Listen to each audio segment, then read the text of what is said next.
오늘은 2024년 3월 20일부터 지난 일주일간의 말씀 묵상을 나누겠습니다.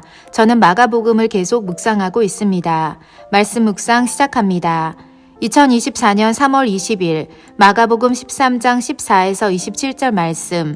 예수님께서는 장차 일어날 환란에 대해 말씀하시면서 너희는 삼가라 내가 모든 일을 너희에게 미리 말하였노라 라고 하신다. 사람들이 환란 때에 당황하고 두려워하며 허둥지둥 어찌할 바를 몰라하는 것을 미리 아시고 이같이 말씀하신 것이었다.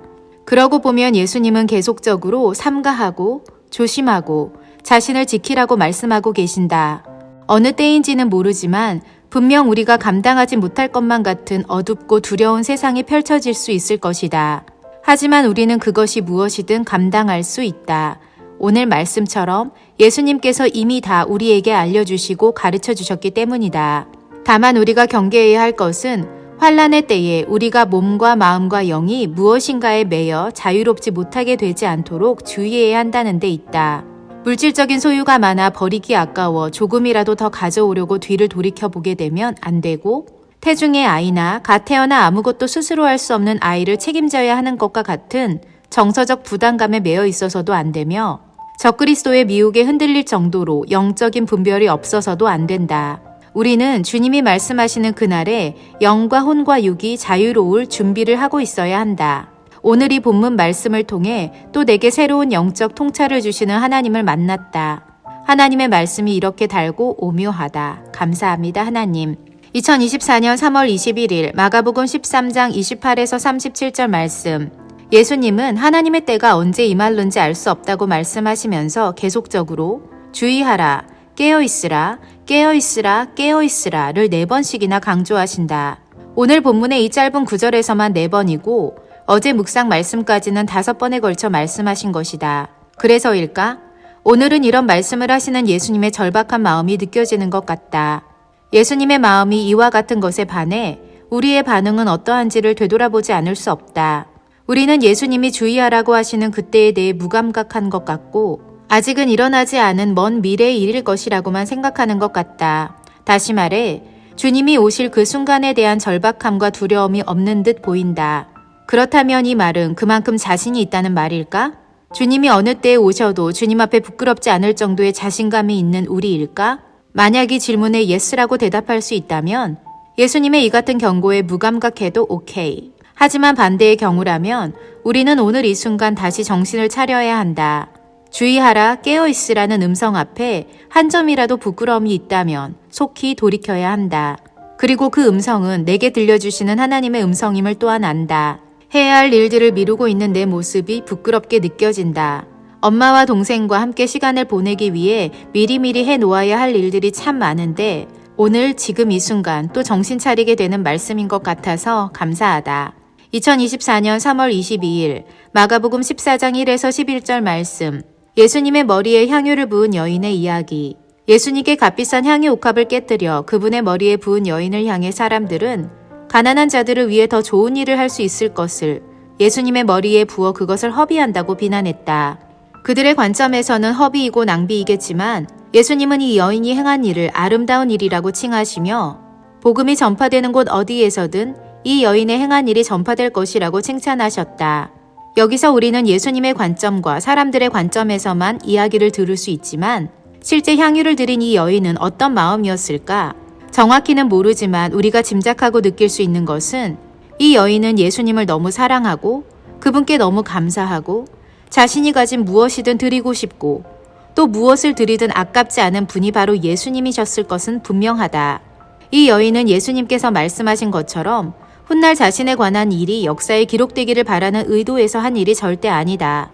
하나님은 오늘 우리에게, 아니 나에게 무엇을 드려도 아깝지 않고 나의 가진 무엇이라도 드리고 싶은 마음을 점검하고 행하라고 말씀하시는 것 같다. 그리고 나의 마음 역시 이 여인처럼 하나님께 드리기를 주저하지 않는다고 믿는다. 하지만 정말 그런지를 더 세세하게 살펴보길 원한다.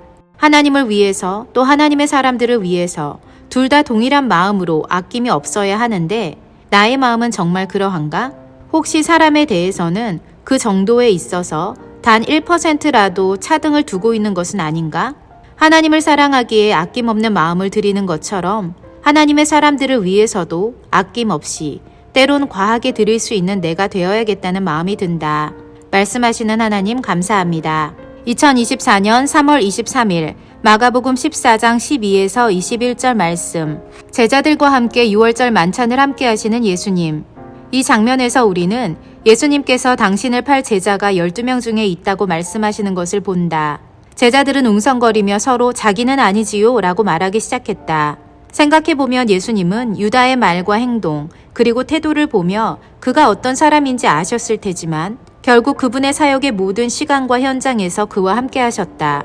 이유는 딱 하나, 하나님의 뜻을 이루시기 위해서이다. 하나님의 뜻을 이루는 것이라면 우리를 힘들게 하는 사람이 누구든 우리와 마음을 같이 하는 사람이든 그렇지 않는 사람이든 누구든 무리 중에 있다 할지라도 끝까지 같이 가야 하는 것 같다.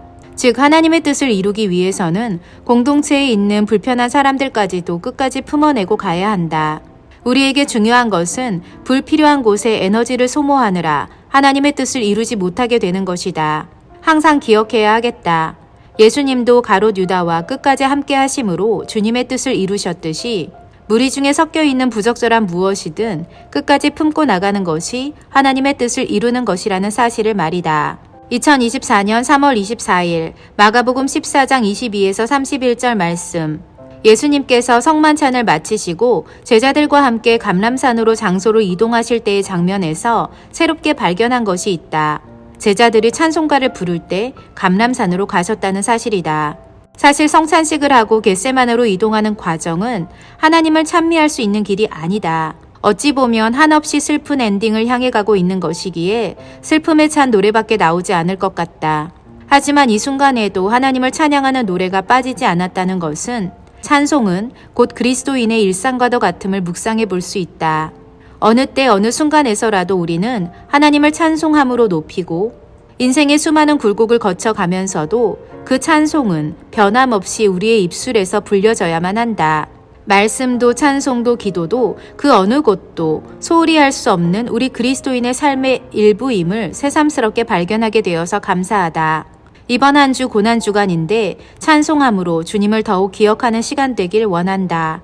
2024년 3월 25일 마가복음 14장 32에서 42절 말씀. 예수님의 겟세마네 기도가 죽음을 앞두신 예수님의 심정과 모든 인류를 통틀어 인간이 느끼는 감정과 똑같다는 사실을 발견하게 되었다. 예수님은 기도하러 가시면서 베드로와 요한과 야고보와 동행하셨고 따로 깊이 기도하러 가시기 전에 이렇게 말씀하셨다. 죽음이 내게 찾아오는 그 순간까지 나의 영혼이 슬픔으로 심히 괴롭다. 이 말씀에서 나는 인간이라면 누구나 이와 같은 심정일 것이라고 느끼게 되었다. 죽음의 그 순간까지 우리의 영혼은 슬프고 떨릴 것이다. 그러나 그 순간을 견뎌낼 수 있는 능력은 기도에서 나온다는 것도 깨달을 수 있다. 예수님도 그러셨다. 비록 죽음의 순간 몰려오는 공포와 괴로움이 있을지라도 기도하심으로 하나님의 뜻을 이루시고 마침내 하나님의 뜻을 완수하셨다. 예수님도 그러셨는데 하물며 연약한 우리는 오직 하겠는가?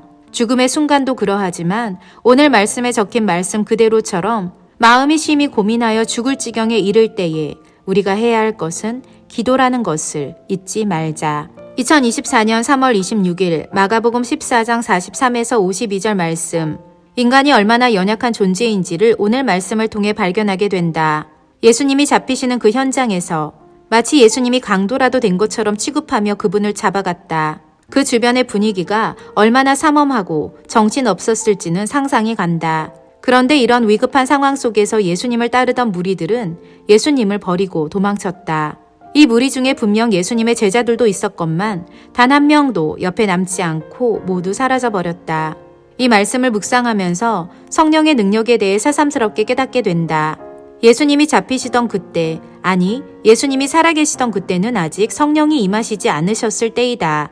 다시 말해 성령의 능력 없이 그저 한 인간으로서 예수님을 믿고 따르는 것이 얼마나 연약한 상태인지를 발견했다. 이후 예수님이 승천하신 후 성령을 힘입어 사역하고 살았던 제자들의 변화된 모습이 이를 증명해준다. 성령을 소유한 사람과 성령이 없는 사람은 분명 다르다. 그리고 우리는 성령이 우리 안에 계셔야만 예수님을 향한 우리의 믿음을 끝까지 지켜나갈 수 있다. 성령의 임재뿐만 아니라 성령의 충만함을 사모함으로 마지막 때에 마지막 순간까지 흔들림 없는 믿음을 지켜나가는 내가 되기를 원한다.